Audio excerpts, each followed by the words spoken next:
먼저 분당 우리 교회에 와서 예배를 드릴 수 있게 해주신 하나님께 감사드립니다.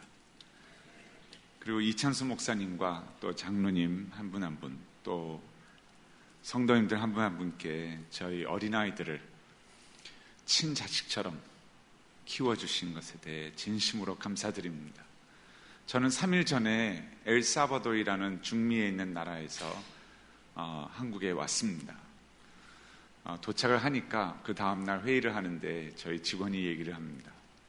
목사님, 이 오류가 있어서 그 문자 메시지가 한 1000명한테 한 3000명인가 1000명한테 나갔는데 대부분의 그 오류 메시지를 받고 정정 메시지를 받으신 성도인들이 거의 다 분당 우리 교회 성도인들이어서 참 모두들 이해해 주셨다고 저에게 감사의 마음을 전해달라고 얘기를 해 주었습니다. 감사합니다. 여러분 덕분에 아이들이 참 너무나도 잘 크고 있습니다. 한번 기회가 되시면 저와 함께 그 아이들을 만나러 가시면 아주 흐뭇해 하실 것입니다. 1997년 11월이라고 하면 한국 사람들한테는 잊지 못할 달입니다. 그때 그 사건을 인해서 저희가 전혀 알지 못했던 두 개의 단어가 모든 사람들의 입가에서 이제 전해지기 시작했습니다. 첫 번째 단어는 IMF라는 단어입니다. International Monetary Fund. 그래서 한국에 달러가 모자라서 외국 자본이 한국에 들어와서 한국을 구제하는 그러한 일이 있었습니다. 그걸 통해서 두 번째 단어가 또 한국 사람들에게 알려지기 시작했습니다. 그것은 구조조정이라는 단어입니다. 구조조정이란 무엇이냐? 지금까지 우리가 추구했던 것을 잠시 멈추고 과연 내가 제대로 하고 있는가? 그것을 생각해 봤을 때 기업적으로 여러 가지를 벌려놨던 것을 이제는 자금이 모자르기 때문에 가장 추구해야 될 것이 무엇인가 하는 것을 재평가하고 자신이 잘못한 것을 인정하며 그러면서 그 가장 돈이 되고 수입이 돼줄 수 있는 그 무엇에다가 모든 자원과 에너지와 인력과 재정을 거기에 재투입해서 바로 최상의 결과를 얻는 바로 그것이 구조조정이라고 얘기합니다. 이 구조조정은 꼭 그때만 있었던 게 아닙니다. 우리가 알던 모르던 우리의 삶에 늘 구조조정이라는 것은 있습니다. 여러분, 우리가 결혼을 하면 혼자 편하게 결정하고 살았던 그것이 이제는 두 사람의 더불어 사는 것을 배워나가는 구조조정이 이루어집니다. 그러다가 아이가 생기면 또 아이를 중심으로 한 구조조정이 또 그 가운데 이루어집니다. 아이를 대학교 준비시키고 결혼을 하는데도 구조조정이 이루어집니다. 은퇴를 할 때에도 구조조정이 이루어집니다. 이 구조조정은 우리의 삶에 있어서 없어서는 안 될 삶의 일부분인 것 같습니다. 스포츠 계열에서도 구조조정은 일어납니다. 승리해야 된다는 그 목적 하나로 선수를 교체하고 바꾸고 내어주고 스카우트해서 데려오는 그러한 구조조정이 있습니다. 정치계에서도 그렇고 교회에서도 일어납니다. 어떻게 하면 한 성도님들이 제자 훈련을 통해서 성숙하게 또 그 은사가 발휘될 수 있게 쓰임받을 수 있게 최상의 역할이 무엇이냐는 것을 고민하고 기도하면서 매해가 되면 본인의 은사를 쓰임받는 그 곳에 교회에서 직책을 맡는 구조조정이 또 일어나는 것을 보게 됩니다. 이 구조조정은 우리로 하여금 내가 지금까지 하던 것을 잠시 멈추게 하고 과연 나의 최상에 바라는 것이 무엇인가? 그리고 그것을 내가 이룰 수 있다면 하면서 자기의 모든 자원과 에너지와 시간과 모든 것을 거기에 다시 재배치시켜서 최상의 것을 얻어내는 바로 그것이 구조조정입니다. 이것이 구조조정이라면 우리의 영적 생활에서도 구조조정은 반드시 있어야 합니다. 그렇다 그러면 오늘 이 시간 우리가 말씀을 통해서 나의 삶에 가장 추구해야 될 것이 무엇인가? 그리고 그것을 나는 어떻게 얻을 수 있는가? 하는 이 두 개의 질문에 대해서 우리가 한번 답을 말씀을 통해서 얻고자 합니다. 여기에 말씀해 보니까 광야에 세례 요한이 나타납니다. 나타나서 외칩니다. 외침은 한 구절에 딱 나와 있습니다. 회개하라. 하나님의 나라가 가까이 왔다. 이상하게도 이 외침을 던지는데 수많은 사람들이 몰려듭니다. 그 이유는 왜 그럴까요? 우리가 이 마태복음의 배경을 이해를 하면 거기에 대한 답을 얻을 수가 있습니다. 여러분, 세례 요한이 나타나기 전까지의 성경 말씀은 말라기가 마지막입니다. 이 말라기서부터 세례 요한이 나타난 마태복음까지의 400년이라는 기간이 있습니다. 근데 놀랍게도 400년이라는 이 기간을 뭐라고 부르냐면 침묵기간이라고 얘기합니다. 그 뜻은 하나님께서 구약에서 여러 사람들을 통하여 이스라엘 백성들을 인도하고 주관하시고 이적으로 기적으로 말미암아 적에서부터 구원해내시고 나의 백성이다, 나는 너의 하나님이며 너희는 나의 백성이라 라고 하셨다 하나님이 400년 동안, 그것도 바로 그 전에 선지자들을 통해서 예수가 올 것이다, 거기에 대한 준비를 해라 하면서 베들레헴에 탄생할 것이고 임마누엘이라 하라 하는 그 예언이 수천 가지가 있는데 400년 동안 언제 오시는가 기다리고 있는 이스라엘 백성들 앞에 한 말씀도 안 하셨던 때가 침묵기간입니다. 여러분이 만약에 이스라엘 백성 중에 한 사람이라면 마음이 어떻겠습니까?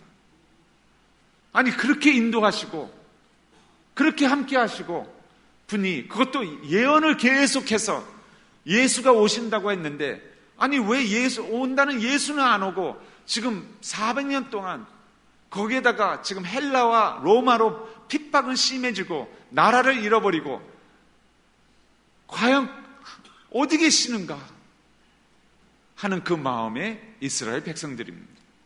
다시 말하면 어린아이가 부모를 잃게 됩니다. 길을 잃어서 헤매다가 배고파지고 점점 어두워지면 아이는 눈물 날 정도로 부모를 찾게 됩니다. 부모도 그 아이를 애타게 찾게 됩니다. 바로 이스라엘의 백성의 마음은 바로 그런 때였습니다. 그때의 광야에서 외치는 소리가 나옵니다. 그러니까 모두 다 호기심에 당신이 그입니까? 당신이 그 예언했던 그십니까? 바로 그분입니까? 라는 마음에 몰려든 것입니다. 그랬을 때 이 모든 사람들의 귀는 과연 이분한테서 무슨 말이 나올까 하는 기대로 전부 지금 기다리고 있는 것입니다. 여러분 생각해 보시기 바랍니다. 당신이 그입니까? 할 때마다 세례 요한은 얘기했습니다. 나는 그가 아닙니다. 내 뒤에 바로 오시는데 그분은 내가 비교를 한다면 나는 그분의 신발끈조차도 맬 수 있는 자격이 없는 자입니다. 그분은 오십니다. 어린 양으로 오시는데 여러분의 모든 인생의 죄와 허물과 모든 것을 짊어지고 십자가에 돌아가실 어린 양이십니다. 라고 예언합니다. 모든 사람의 귀가 여기에 기다리고 있는데 광야에서의 외침이 2절에 나옵니다. 회개하라. 천국이 가까이 왔나이다.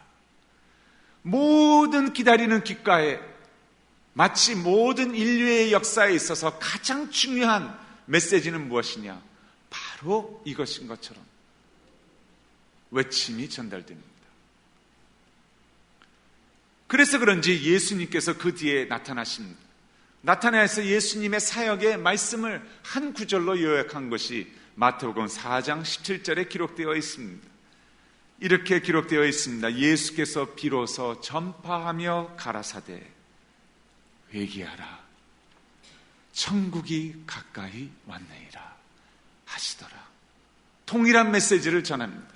그리고 예수님은 12제자를 내보내면서 너희는 이 메시지를 전하라 하면서 누가복음 9장 2절에 기록되어 있습니다. 너희는 나아가 하나님의 나라를 전파하라. 또 예수님은 70명을 둘씩 짝지어서 내보내면서 너희는 이 말씀을 전하라. 모든 사람에게 무슨 말씀이냐 하면 누가복음 10장 9절에 하나님의 나라가 너에게 가까이 왔다라고 전하라. 그리고 예수님은 십자가에 못 박혀 죽으시고 부활하신 후에 40일 동안 저희에게 나타나셨다고 사도행전 1장 3절은 기록합니다. 나타나 보이시면서 하나님의 나라의 일에 대한 말씀을 전하시더라. 그리고 이 바톤을 이어받은 사도 바울은 마지막 유언처럼 남긴 말씀이 사도행전 28장 31절에 기록되어 있습니다. 담대히 하나님의 나라를 전파하더라. 하나님의 나라, 이것이 무엇입니까? 무엇이길래 세례 요한서부터 마치 기다렸다는 듯이 예수 그리스도와 사도 바울과 또 우리가 지금 외쳐야 할 이 메시지가 되는 것입니까? 하나님의 나라는 무엇인가? 그 이전에 우리는 이 하나님의 나라에 대해서 안다면 이 질문을 던져야 합니다. 나는 원하는가? 여러분, 만약에 예수님이 여러분과 저 앞에 지금 당장 쓰셔서, 바로 앞에 쓰셔서 너가 원하는 항목, 기도 제목이 이렇게 있는데 그 중에 너가 가장 원하는 거 한 가지를 내가 들어주기 싶다 라고 물으신다면, 여러분의 그 한 가지 원함이 있다면 무엇이겠습니까?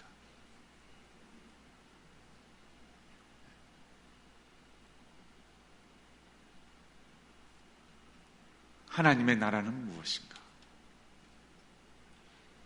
하나님의 나라는 구원을 받는 것뿐만 아니라 위에 있는 하나님의 나라가 바로 이 땅에 우리의 삶 속에 이루어지는 것입니다. 하나님의 나라는 무엇이냐?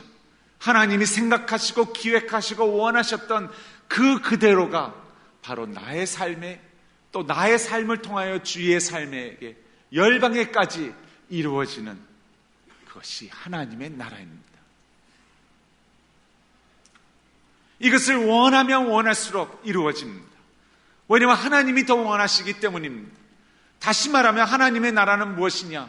우리가 점점 작은 예수로 변해가는 것입니다.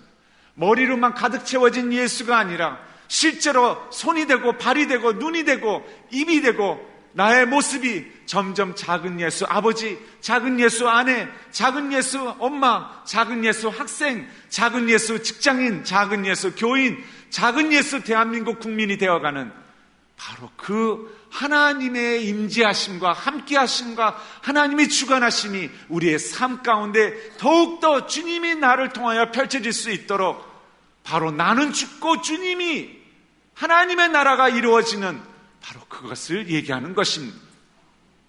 이 예수를 알면 알수록, 용서를 더 받으면 받을수록 더 감격 가운데 용서를 할 수 있는 자가 됩니다. 그 사랑을 알면 알수록 사랑하는 주님이 내 안에서 그 사랑을 나타내실 것입니다. 이 회복이 되면 될수록 주님과 나 사이에 사람에게도 내가 회복시키는, 화평케 하는 자가 될 것입니다. 문제는 나는 이 주님을 원하고 있는가 하는 것입니다. 바로 주님이 나에게 하나님의 나라가, 바로 그분이 주관하시고 운행하시고 하시면 나의 모든 것에 나의 주, 나의 하나님이 되어가는 그것을 나는 경험하고 있고, 경험을 하고 있다 그러면 점점 우리는 삶의 의욕과 원함이 더 간절해질 것입니다. 왜냐하면 나는 그분을 알고 그분은 나를 알고 있기 때문입니다. 나는 이 하나님의 나라를 원하는가? 그리고 나의 가장 소중한 것이라면 나는 그 소중한 주님을 알게 되기를 원하는가? 그것이 하나님의 나라입니다. 천국이라는 것은 죽은 후에 가는 것이 아닙니다. 천국이 가까이 왔나이다. 바로 너를 통하여 천국의 삶을 이룰 수 있다. 그 예수가 너에게 오셨고 너를 구원하셨으며 너를 위하여 모든 것을 십자가에 해놓았는데 너가 그것을 누리기를 원하고 점점 너 것으로 차지하기를 원하며 나와 너가 하나가 되고 바로 그 주님을 위해서 더 원하는 주님의 예수로 가득 찬 천국이 임하는 나의 아들, 나의 딸이 된다는 그것이 바로 하나님의 나라가 가까이 왔느니라 하는 것입니다. 여러분, 이 나라가 가까이 왔을 때에는 우리가 감당을 못합니다. 움직이기 시작합니다. 그리고 그 나라가 더 필요하면 필요한 사람을 볼 때마다 그것이 더욱더 임하기를 원하는 동일한 하나님의 마음이 우리에게도 주어지게 됩니다. 그랬을 때는 나와는 상관없이 하나님은 영향을 미치는, 예수의 영향을 미치는 여러분으로 점점 만들어 갈 것입니다. 의지가 아니라, 해야 되기 때문에가 아니라, 이것이 내가 뭔가 하나의 이벤트가 아니라 나의 삶의 부분분이 예수로 되어가는 바로 그것이기 때문입니다. 알면 할수록 더 원하게 되겠죠. 경험하면 할수록 주님, 나의 원함은 그거 외에는 없습니다 라고 얘기하겠죠. 이런 사람들과 이런 교회가 모였을 때 폭발적인 하나님의 역사는 하나님이 이 사람들을 통해서 이루십니다. 저는 지난주에 엘사바도르에서 바로 그제 왔습니다. 마음은 굉장히 벅차 있습니다. 왜냐하면 여러분이 후원하시는 그 어린아이들이 너무나도 잘 크고 있는 것도 보았지만, 한 교회에서 그 어린아이들을 통해서 역사하시는 하나님의 나라가 어떻게 임하셨는지를 저는 가슴으로 느끼고 왔기 때문입니다. 기회가 된다면 여러분도 함께 가시기를 원합니다. 엘사바도르에서 저는 여러 교회 아이들이 커가는 것을 보았습니다. 근데 마지막 날 교회 한 곳을 데려가는데 저희는 교회 이름이 너무 기니까 번호로 합니다. 그러니까 제가 하도 다니니까 제가 방문했던 교회를 모르죠. 잊어버리죠. 근데 딱 가서 보면 알죠. 목사님을 딱 만나면 알죠. 5년 전에 방문했던 그 교회를 다시 방문하게 된 거예요. 어떤 변화가 일어났을까 하는 마음으로 갔어요. 아닌가 다를까 놀라움에 저는 하나님 앞에 감사할 수밖에 없었어요. 이 교회에 5년 전에 갔을 때 이 교회는 완전히 마약과 매춘과, 여러분 어느 정도였냐면 어린아이들이 집에 들어가서 집의 문을 안에서부터 잠그지 않으면 어른이 그냥 들어와서 애를 강간하여 버리기 때문에 아이는 늘 그런 훈련을 받았어요. 집에 들어가자마자 안에서부터 문을 잠가버리라고.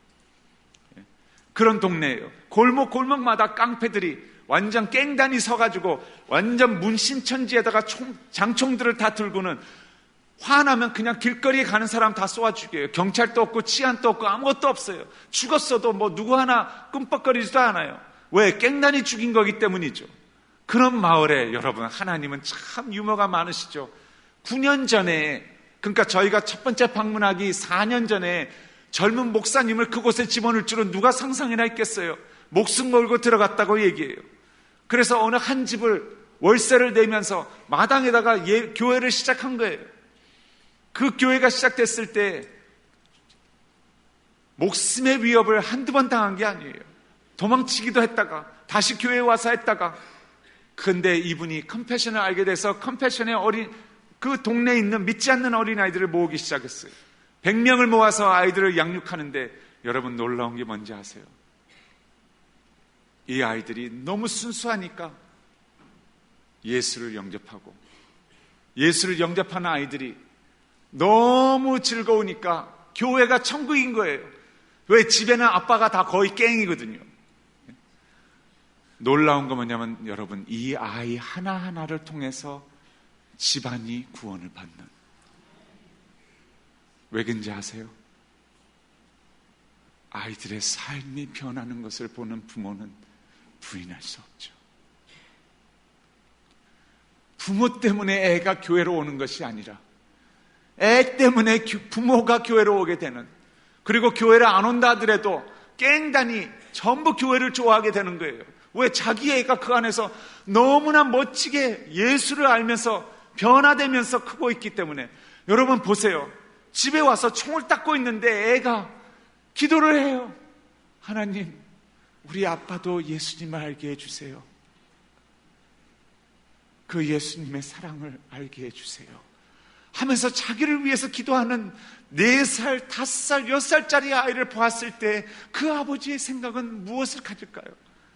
그전에는 애도 칼을 들고는 서로 싸우겠다고 죽이겠다고 원수가 아버지가 됐던 아이가 예수님의 용서함을 알고는 교회에서 어떤 일이 이루어졌는데 이 아이가 집에 와서는 아버지를 위해서, 구원을 위해서 기도하는 아이가 되어가는 것을 아버지가 보았을 때 그 예수를 이 아버지는 부인할 수가 없죠. 그래서 5년 전에 저희가 갔을 때 골목골목마다 깽단이 다 서 있고 총을 들고 있는데 완전히 아프한 그런 모습이었어요. 그러니까 모두들 긴장했죠.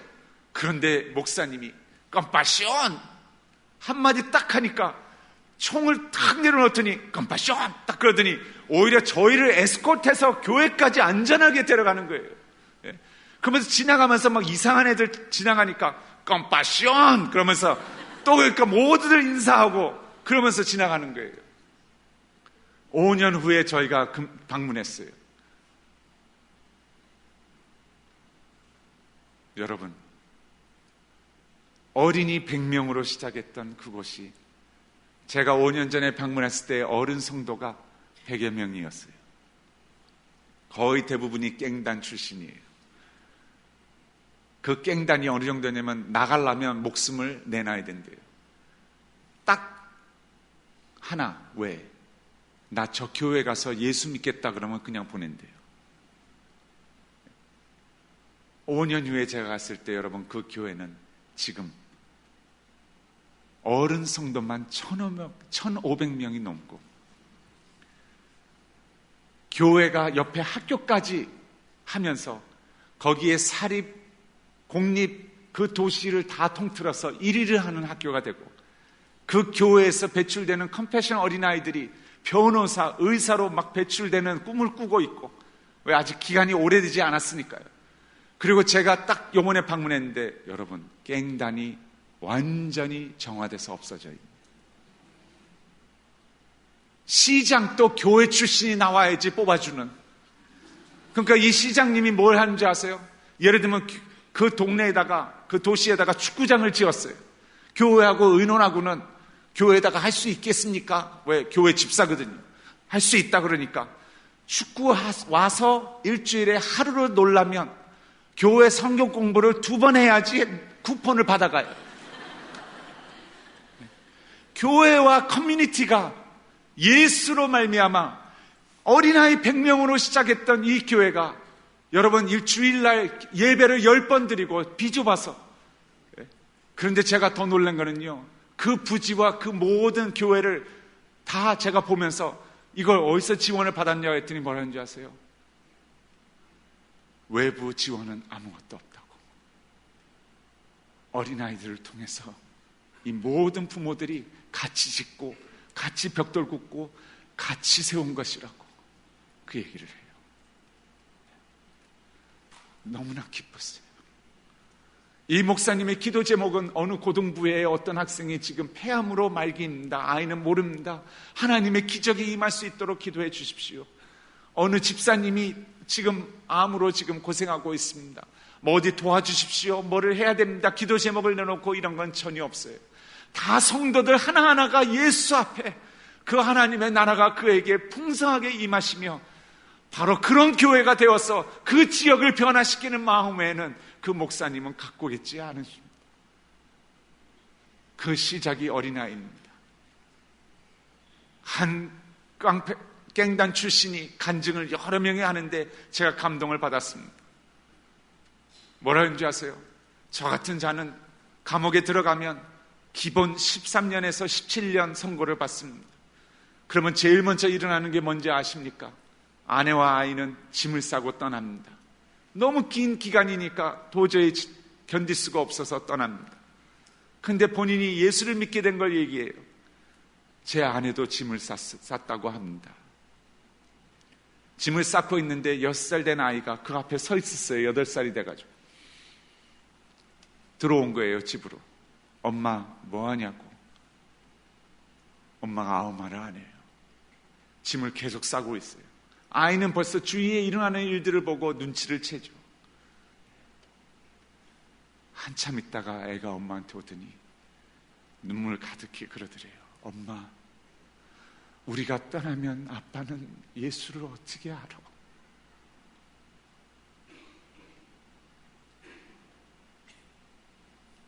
아빠는 어떻게 6살짜리의 눈에서 그 말이 전달이 돼요. 성령이 움직이셨던 것 같아요. 엄마가 다시 짐을 풀어요. 그 말이 아내의 입을 통해서 남편에게 전달이 됐어요. 감옥에 있던 남편이 감당을 할 수가 없어요. 그러면서 예수를 감옥 안에서 영접을 해요. 그리고 4년 만에 너무나도 그 안에서 생활을 잘해서 4년 만에 나오고 바로 우리 앞에 서서 간증을 하기 시작해요. 예수는 바로 이런 나의 하나님이시라고. 교회 선생님으로 얼마나 열심히 섬기는지 몰라요. 여러분, 이 하나이에게도 하나님의 나라가 그 가운데 임했을 때 이 아이를 통해서 역사를 이루시는 하나님은 너무나도 놀라웁니다. 문제는 나는 이 하나님의 나라가 나에게 풍성하게 임해서 더 나은 아버지로, 더 예수 닮은 아내로, 더 예수 닮은 학생으로, 더 예수 닮은 자녀로 점점 주위에 있는 가정에서부터 그 예수의 하나님의 나라가 임하신 것을 보게 하고 느끼게 하고 더 원하게 되고 더 그것을 느끼게 하고, 그래서 어디를 가든지 예수를 선포하지 않으면 안 되는 그러한 자로 나는 되기를 원하는가 하는 것입니다. 저는 비행기를 타고 오면서 이런 생각을 해봤어요. 우리가 최선을 다해서 일할 수 있는, 나의 모든 것을 던져서 일할 수 있는 기간이 길어봤자 30년에서 40년밖에 안 되는데 나는 3, 40년을 위해서 사는 인간인가? 아니면 영원을 위해서 준비하는 나의 모든 것을 던지는 3, 40년의 나의 인생인가? 생각을 해보았어요. 여러분, 가장 원하는 것이 무엇입니까? 여러분의 삶 속에 주님이 오셔서 한 가지만 얘기하라 그러면 여러분은 무엇을 내놓겠습니까? 여러분의 입술에서 주님, 나는 당신의 나라가 더 예수를 담고 그 예수가 저를 통하여 알려지기를 원한다 하는 이 간증이 있으시길 바랍니다. 이것을 어떻게 소유할 수 있는가? 어떻게 점점 더 하나님의 나라가 나에게 임할 수 있는가? 그것은 2절 첫 부분에 나와 있습니다. 여러분, 거기에 보면 회개하라 이렇게 나옵니다. 이 회개하라는 단어를 들으면 기분이 별로 그렇게 썩 좋지 않습니다. 왜냐하면 우리가 잘못 생각하고 있는 게 있어서 그래요. 회개라는 것은 죄를 많이 지어가지고 하나님이 몽둥이를 들고 이 죄인들아 회개해라 이렇게 외치는 줄 생각합니다. 전혀 그게 아닙니다. 물론 죄를 지었습니다. 십자가가 필요합니다. 그러나 이 하나님이 외치는 여기에 광야에서의 소리는 이러한 외침입니다. 회개하라 이게 아니라 회개하라. 회개하라. 그 이유는 하나님의 나라가 가까이 왔나이다. 너희 생각에는 400년 동안 멀리 있는 듯 했지만 그게 아니란다. 그 예수가 오셨단다. 그리고 그 예수는 너로 하여금, 또 너가 예수로 하여금 풍성함을 이루기를 원한단다. 가까이 왔단다. 너가 마땅히 누려야 할 그 예수가 가까이 있단다. 나에게로 돌아와라 하는 탕자를 기다리는 그런 음성입니다. 사울아 사울아 왜 나를 핍박하느냐? 나는 이미 너에 대한 계획을 갖고 있고 이방인을 향해서 세울 나의 사도인데 너는 왜 나를 모르고 저버리고 계속 핍박을 하고 이것이 옳다고 생각하면서 바로 크리스천들을 감옥에 집어넣느냐? 나는 너를 사랑하는 하나님이라. 나에게로 돌아와라 하는 그 하나님의 호소하시는 음성입니다. 저는 이거를 잘못 알았어요. 4대째 기독교 집안에서 컸지만 회개 그러면 죄로 항상 생각했어요. 여러분, 저는 이해해요. 왜 그렇게 생각했는지. 제가 중학교 때 수련회를 갔어요. 수련회를 가니까 여러분, 수련회의 모토는 뭐예요? 회개시키자 이거예요. 중학교 때 수련회를 갔으니 얼마나 에너지가 넘치겠어요. 얼굴도 그 에너지가 넘쳐서 화살이 다 폭발하는데, 예. 거기다가 중학생이 무슨 제대로 음식을 먹나요? 라면, 예. 단 거, 정크푸드 얼마나 먹어대니 칼로리는 또 얼마나 커져요. 그러니까 밤에 잠이 안 오죠. 그렇지만 3, 4일은 버티지만 여러분, 마지막 날 저녁 집회 때에는 이미 부르심을 다 받죠. 네? 근데 어떻게 하나요? 선생님이나 강사님은 마지막 저녁이 가장 중요한데, 왜? 그때 성령이 임해서 모두 회개의 역사가 일어나야 되는데 모두 이미 다 가 있으니 이걸 어떻게 하는가? 네? 이게 모순이죠, 생각이. 여러분, 언제 성령이 마지막 날 저녁에만 오겠다 이랬어요? 네? 근데 우리는 마지막 날 저녁을 위해서 준비를 하죠. 왜 첫째 날 아침에는 안 되냐고요? 저같이 왜 큐티를 하면서 예수를 영접 못하냐고요? 성령이 하시겠다 그러면 할 수가 있죠. 그러니까 마지막 날 저녁을 준비해 놓으니까 그때 안 터지면 어떻게 돼요? 2차가 준비되어 있어야죠. 캠프파이어. 데리고 나가요. 저 때는 환등기나 이런 프로젝션이 없었어요. 그러니까 어떻게 하나요? 전부 플래시라이트 갖고 악보 비치면서 기타 치고, 그러니까 곡을 많이 부를 수가 없잖아요. 이게 비출 데가 없으니까. 그러니까 했던 곡을 계속 반복해요. 작은 불꽃 하나가 그때 아주 유행했던 복음성가예요. 그러면 한 3번째 부르면 저는 이미 다 식었어요. 그러니까 자꾸 꺼져 들어가는데 이렇게 불러요. 그러다가 이제 안 돼요. 회개가 안 일어나고 있어요. 선생님이 나오세요. 여러분, 청소년 여러분, 그걸 아시냐고?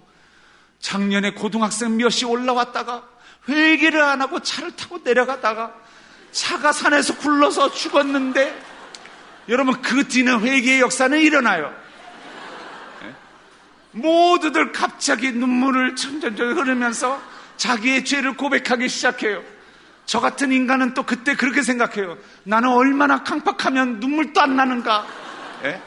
그러면서 젖 먹을 때부터 모든 지었던 죄를 생각해내려고 했어요. 내가 어째고 저째고 엄마의 젖꼭지를 꽉 깨물었고부터 시작해서 뭐 별 생각을 다 하면서 자기가 지었던 생각해낼 수 있는 모든 죄를 다 고백해요. 그러면 얼마나 후련하겠어요. 그래놓고 눈물 콧물로 범벅이가 돼서 들어가 자요. 그 다음날 주일날 교육부 감독 장로님이, 책임 장로님이 교회에 제일 먼저 도착하셔가지고는 저희 아버님 서장로님께 보고가 들어가요. 서장로님, 당신의 아들이 드디어 어제 둘째가 회개를 했습니다. 문제는 갔다 와서 일주일도 버티지를 못해요. 여러분, 이것은 회개가 아닙니다. 회개란 무엇이냐? 하나님의 그 호소의 사랑에 함께하기를 원하시는 그 말을 듣고 나의 삶의 아버지로서, 아내로서, 아버지로서, 남편으로서, 자녀로서, 학생으로서 나의 모든 영역에 있어서 어떻게 하면 당신의 나라가 더 임하기를, 그러면서 나의 삶의 생각서부터 구조조정이 일어나기를 원합니다. 내가 가장 지향하고 내가 가장 원하는 것은 예수가 나의 주, 나의 하나님이 되시며, 내가 점점 예수가 되어 바로 이 땅에 예수의 팔이 되어주고 예수의 다리가 되어주고 예수의 입술이 되어주고 예수가 느끼는 것에 나도 느끼고 예수가 바라보는 것에 나도 바라보며 주님의 마음으로 살기를 점점 원합니다. 그래서 가장 가까이 있는 자녀서부터 골방에 들어가, 하나님, 오늘 당신을 아빠의 눈길을 통하여 만났습니다. 이전에는 대화가 잘 안 됐던 아빠의 눈길에서 예수를, 당신을 만났습니다. 감사합니다 라는 기도가 나오고, 아내의 입에서 남편이 그리스도가 교회를 사랑한 것처럼 나는 그 원함밖에 없었는데 제가 아내를 대하는 모습을 주님 바꿔주십시오. 아내가 가장 사랑할 수 있는 남자가 되기를 원합니다 라고 기도했는데, 주님이 아내를 대하는 모습을 조금씩 예수가 나를 통하여 대하시는 모습으로 바뀌면서 아내의 입가에서 저런 예수는 나도 원합니다, 더욱더 원한다 하면서 서로의 시너지가, 예수의 충만함이, 천국이 바로 여러분과 저의 삶 가운데에 충만하게 이루어지는, 그것이 가까이 왔느니라. 그것이 구조조정입니다. 어린이들을 세워서 한 지역을 변화시키는 것처럼 하나님은 원하십니다. 문제는 내가 원하는가 하는 것입니다. 저는 컴패션이 저에게 연락이 왔을 때 컴패션을 몰랐지만 듣고는 두 번째 부르심을 받는 줄 알았어요. 이게 하나님이 기뻐하시는 일이 아니면 무엇인가? 죽을 수밖에 없는 한 생명이 예수를 알게 되고 예수를 위해서 살게 되는 그러한 일이 벌어지는, 이것은 하나님이 원하시는 게 아니냐 하면서 뛰어들게 되었습니다. 저희 아이들을 모았어요. 저는 국민학교 때부터 미국에서 컸죠. 아이들도 다 거기서 태어났죠. 거기서 결혼했죠. 아이들을 모아놓고 한국에 나가야 되겠다, 컴패션이라는 사역을 들었는데 아빠가 이 일을 해야 되겠다, 하나님이 원하시는 일이다. 그랬더니 밑에 둘은 너무 어려서 그런데 첫째 애가 6학년 때 아주 막 결사적으로 반대를 해요. 한국식으로 이것까지 하지는 않았지만 안 된다는 거예요. 아빠 두 대학교에서 아빠 교수로 오라고 하는데 집 보고 있지 않았냐고, 글로 가라고, 나 한국 나가기 싫다고. 그러면서 나는 아빠 닮아서 학자 들어가는 단어는 다 싫다고, 학교, 학생, 학습, 학원 다 싫다고. 그러니까 제가 할 말이 없었어요. 저를 닮았으니까 그렇게 얘기를 하죠. 그랬을 때 제가 그랬어요. 학원 절대로 안 보내겠다, 걱정 마라 하면서 사는데 아이는 안 가겠대요. 그러면서 마지막 하는 말이 있어요. 아빠, 나 지금 6학년인데 학교를 1년에 한 번 이상씩 옮겼는데 아빠, 나 더 이상 옮기기 싫어요. 친구를 조금만 깊이 사귀려고 그러면 옮겨버리고, 사귀려고 그러면 옮겨버리고, 나는 친한 친구가 없어요. 나 한국 안 나갈래요.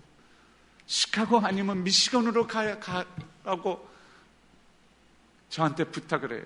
제가 약속을 하나 했어요. 하나님이 너의 마음을 준비시키기 전까지는 나는 움직이지 않겠다. 그러나 너는 기도해라, 하나님 앞에. 하나님의 뜻이 무엇인지를. 하나님이 너의 마음을 아시기 때문에 솔직하게 얘기해라. 난 싫어요. 아빠가 왜 그 일을 해야 되나요? 교수로 가게 해주세요. 미시건이나 시카고로 가게 해주세요. 나는 학자 들어가는 한국은 싫어요 하면서 다 얘기하라고. 그 대신 마지막은 너가 원하던 원치 않던, 그러나 하나님, 나의 뜻이 아니라 당신의 뜻이, 당신의 나라가 임하길 원한다 라고 기도를 끝내라 그랬어요. 32일이 지났어요. 애가 그냥 막 하루는 밤 10시 반에 제 방에 들어와서는 깜짝 놀랐어요. 밤에 엉엉 통성을 하면서 울어대요. 저는 6학년짜리가 그렇게 우는 건 처음 봤거든요. 막 엉엉 20분은 울어대는데 제가 아내하고 왜 그러냐고 아무리 물어도 대답을 안 해요. 괜찮다고 하면서 엉엉 울어요. 그러니까 더 이해가 안 되죠. 이유가 없잖아요. 그 다음날 새벽 기도회를 갔어요. 가가지고 하나님 앞에 매달렸어요. 하나님, 제가 잘못 결정하는 것이 아닙니까? 하나님, 아버지의 뜻을 알게 해 주옵소서. 만약에 애가 준비가 안 되면 저는 그냥 대학교로 가겠습니다. 그리고 나서 집에 와서 오후에 설교 준비를 하고 있는데 애가 학교에서 뛰어들어와서 가방을 내던지더니, 보통 때는 남자의 새 키우니까 어떠해요? 그냥 방으로 들어가 버리죠. 근데 얘가 이날은 달랐어요. 가방을 던지더니 저한테 달려와요. 그러니까 저도 준비해야죠. 그래서 이렇게 애 6학년 키로 이렇게 낮추면서 안았어요. 그랬더니 애가 갑자기 저를 꽉 안아요. 안더니 한참 꽉 안더니 훌쩍훌쩍거리더니 울기 시작해요. 눈물을 닦기 시작하는데 보이기를 원치 않는 것 같아요. 제 어깨 너머로 계속 훌쩍훌쩍 하면서 저한테 그래요. 아빠, Daddy, I think I'm ready. You can go now. 제가 한참 후에 애한테 물었어요. 어떻게 그런 결정을 하게 됐냐고. 그랬더니 애가 그래요. 나는 지금 또 그렇게 좋아하는 건 아닌데 하나님이 원하신다는 것을 안다고. 아빠가 비디오도 보여주고 얘기도 해주고 이게 어떤 일인지를 얘기를 해줬을 때 자기는 싫지만 하나님이 원하시는 것을 내가 계속 거부할 수 없다는 것을 알게 되었다고.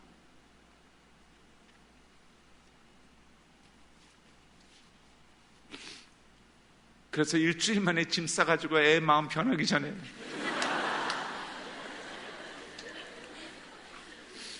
한국으로 나왔어요. 지금은 애가 대학교 2학년이에요. 너무너무 좋아하고 있어요. 언제 그랬냐는 듯이 기억도 못해요. 여러분,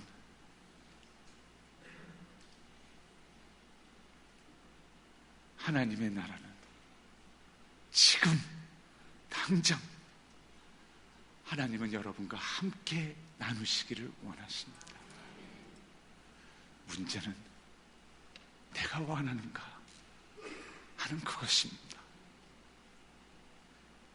그것을 원하는 데 있어서 주님은 우리의 영적 구조조정을 우리의 삶 가운데 이루시기를 원하십니다. 그래서 가장 가까이 있는 사람서부터 여러분을 통하여 예수를 맛보기를 원하십니다. 문제는 내가 원하는가 하는 것입니다.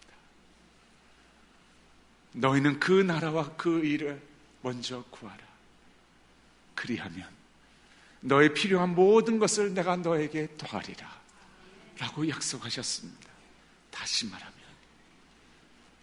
하나님이 여러분을 안으시길 원하시며 호소하십니다. 회개하라. 나에게로 와라. 이유는 천국이 가까이 왔나이다 하는 것입니다. 복음성가 하나를 준비했습니다. 하나님의 마음입니다. 우리 이 마음을 부르면서 여러분의 신앙 고백이 되시길 바랍니다. 그러면서 내 마음속에 주님, 원했던 것이 여러 가지가 있지만 가장 원하는 것은 당신입니다. 나의 주, 나의 하나님이 더욱더 되어주십시오 하는 마음으로 이 곡을 하나님께 드리기를 원합니다. 우리 함께 주님 앞에 부르겠습니다. 아버지, 당신의 마음이 있는 곳에 나의 마음이 있기를 원해요. 아버지, 당신의 눈물이 고인 곳에 나의 눈물이 고이길 원해요. 아버지, 당신이 바라보는 영혼에게 나의 그 눈이 향하길 원해요. 아버지, 당신이 울고 있는 어느 땅에 나의 눈이